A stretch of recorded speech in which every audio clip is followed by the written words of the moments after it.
All right, Britain's divorce from the European Union is formally underway now. The separation was made official today when Britain's ambassador to the EU handed the Council's president the so-called Article 50 letter triggering the separation. Well, shortly afterwards, Britain's Prime Minister Theresa May addressed Parliament, telling lawmakers that the country's best days are still ahead. We can choose to say the task ahead is too great. We can choose to turn our face to the past and believe it can't be done.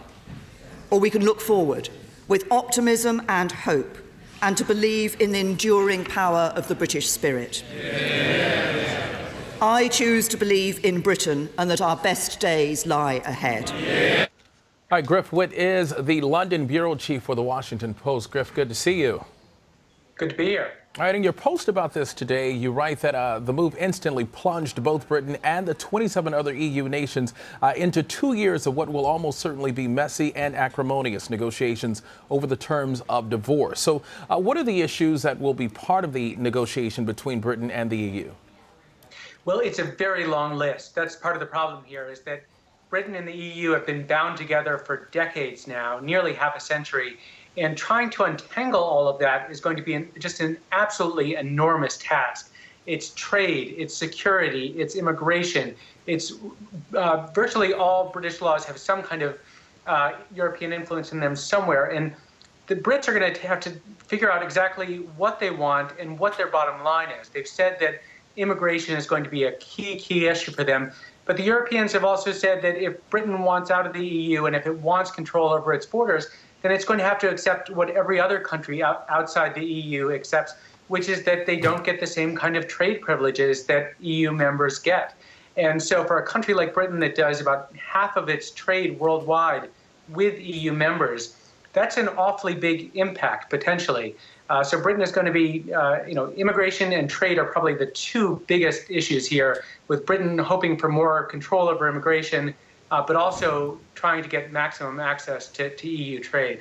Griff, Theresa May was hoping to find a partner with German Chancellor Angela Merkel. She came out today saying, no, we're not going to agree to parallel talks between the EU and UK. What did she mean by that, and what does this now mean for the UK?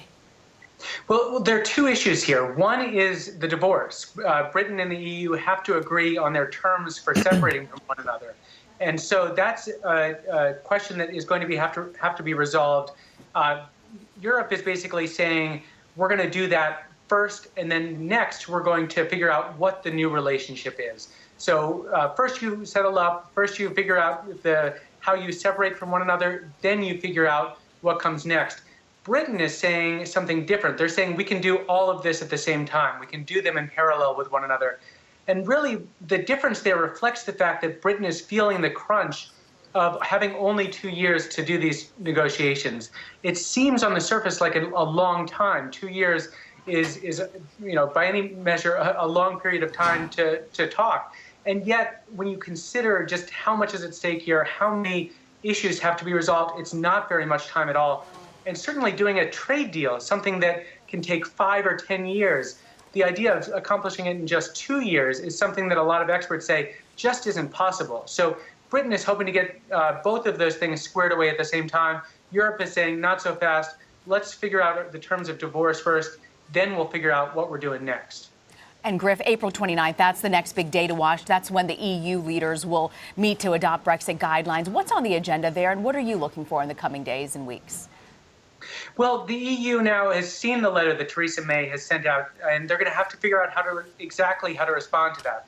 On Friday, we're expecting that there will be a letter that's sent in a return in which Europe sets out some of its negotiating principles, but there are 27 other countries in the EU that all have to agree on their positions. And so what we're going to see at that summit in late April is all of the other EU leaders, minus Britain, sitting down and really deciding what their strategy is going to be going forward. One of the big questions in all of this is, can the rest of the EU hang together?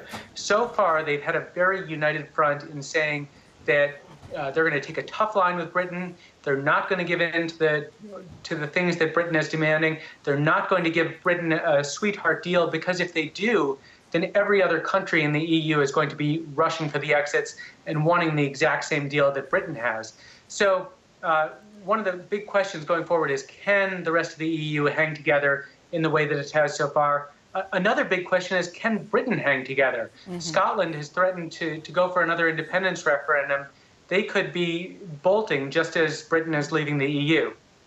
Those are two major questions. All right, Griff Witte in London. Griff, thank you. Thank you.